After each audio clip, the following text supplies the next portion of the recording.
All right, welcome back from spring break. I'm sure you're happy to be doing trigonometry again. So I'm not going to teach anything new just today.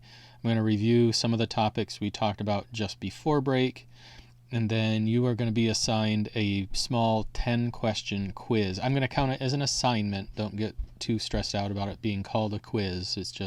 It's in a quiz format, but it's going to be questions about amplitude, phase shift, or not phase shift, sorry, amplitude, period length, vertical shift, and graphing in general. So there's 10 questions. I'm just going to do 2 examples. What you see in front of you will not be an assignment, just review questions, just notes. You can watch this video as much as you need to, or maybe once is enough, but just do the 10 questions and submit it, and then I'll see that you participated in your class for the day. You have to do the attendance like usual, but for grade wise, it's just the quiz, and then I'm just going to give 10 points for the participation with it. Hopefully you do get a good grade.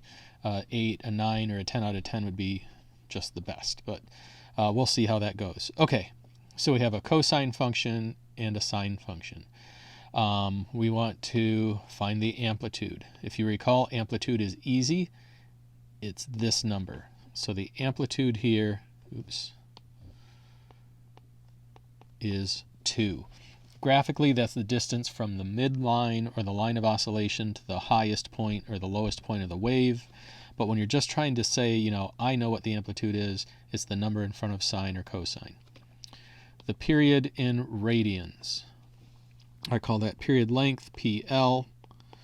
In this question, let's see, it's the formula 2 pi over b. B is this number. So 2 pi over 3, the period length here is 2 pi over 3. What's the vertical shift? The vertical shift is that number there. So vertical shift, VS for lack of creativity, is 2.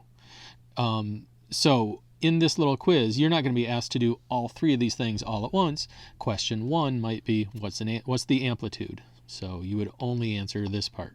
Question 2, what is the period length? And you only have to do this part, etc., etc. So the questions on the quiz are sort of broken down, but I'm just reviewing in a sort of a mass chunk here.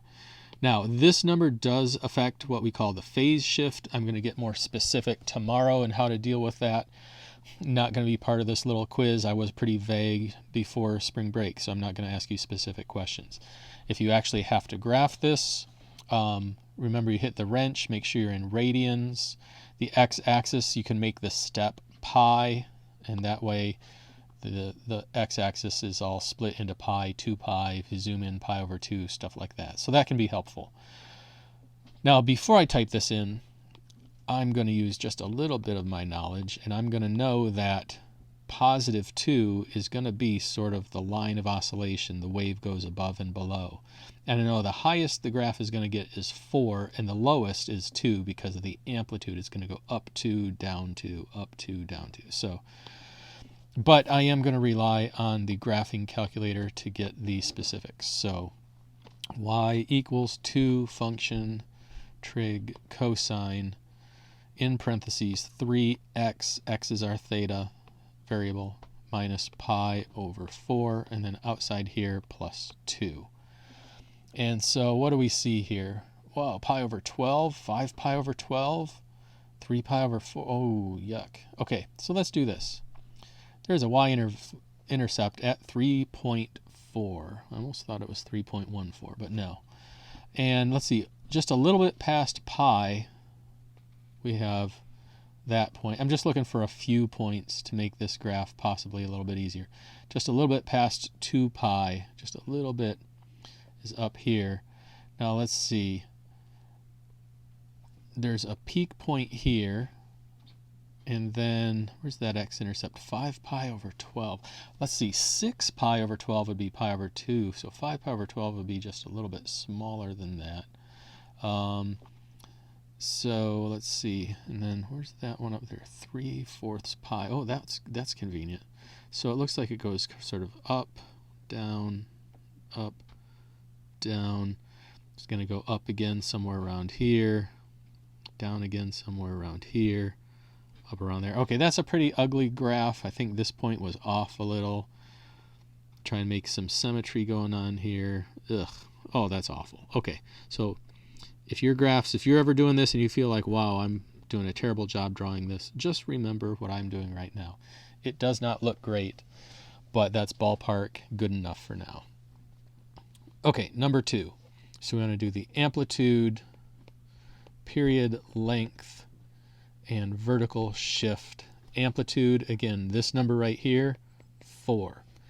Period length, 2 pi over b, and the b in this problem is 1/4.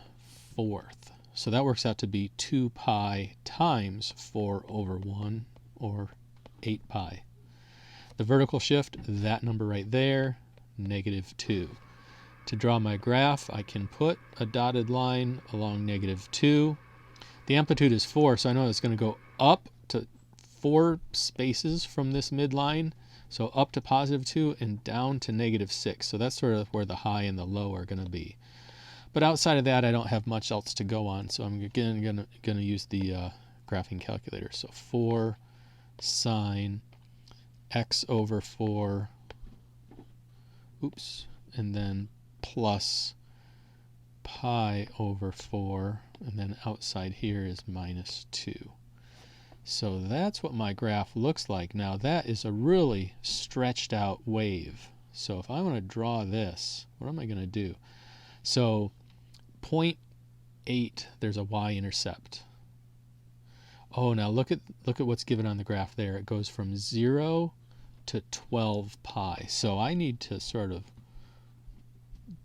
do something kind of like this. So where would 12 pi be? 12 pi... Well, it's not really cooperating. I'll at least draw it to 10 pi, since I, sort of have that going on. So 31 pi over 3 is just a little bit bigger than 10 pi, right? 10 pi would be 30 pi over 3. 30 over 3 is 10.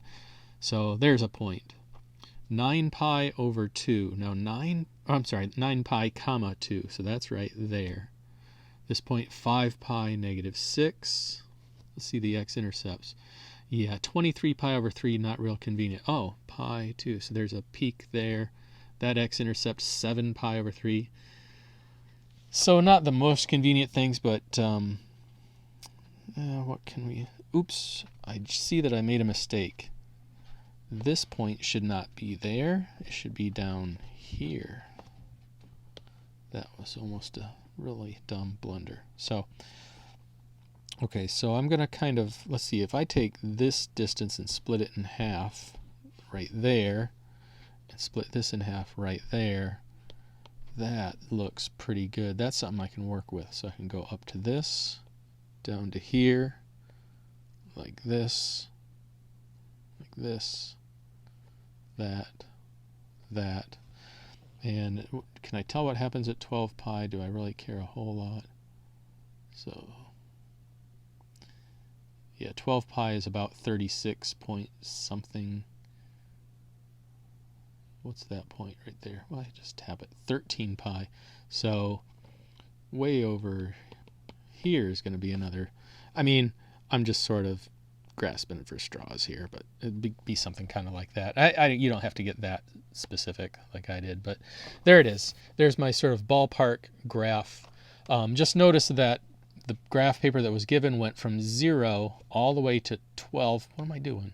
0 all the way to 12 pi. So I had to make sure my screen on Desmos, if I had hit the home screen, that's not helpful at all. Even if I scroll it over, that's not enough. I needed to sort of shrink the x-axis to get something that'll look at least a little bit like what I'm drawing on. So that's a little tip you can follow. Anyway, let's get back to the assignment. I'm just rambling on here.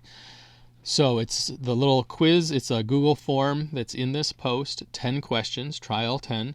Question 1 might just be amplitude. Maybe question 1 and 2 are amplitude.